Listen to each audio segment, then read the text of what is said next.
Harri guyyaa galataati jettani. Nun guyyumaan dhumaa galateeffanna Waaqayyoon sin warra Ameerikaa waggaatti takka galateeffatu fakkaata.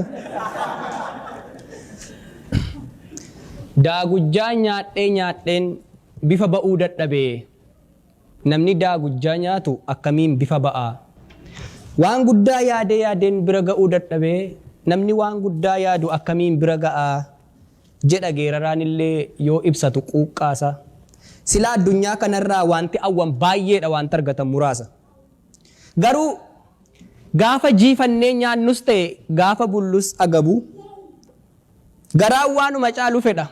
Waanuma caalu awwiin kun daangaa hin qabu.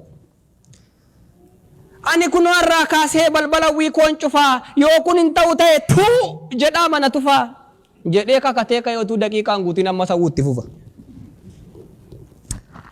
Miila dhabuurraan miila cabaa. Miila cabaarraa miila fayyaa.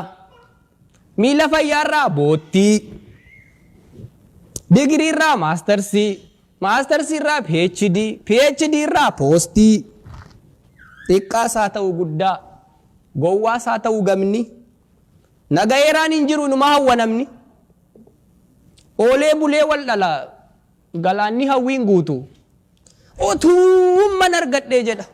Mana gaafa argatu ammas itti fufa dhiituutu.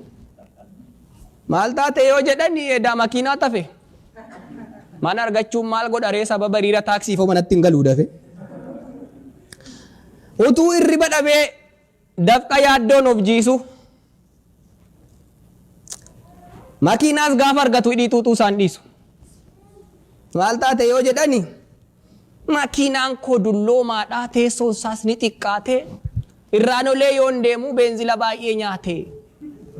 Kun gaaf tokko naan galagallaan allayyaa bu'een cabaa makiinatti dulloomtuu kana dafee gedderuun qaba. Turtii yeroo keessaan dafee saa ta'u suuta makiinatti gedderee ammas taa'ee dhiituuta. Maal taate yoo jedhani ani dhiyee bari'uun keessummaadhaan cinqamaa. Manni koo immoo xiqqoodhaan taatu taakkuu 20 kanaaf giraawundi pilaastuu ijaaruun koo dirqama.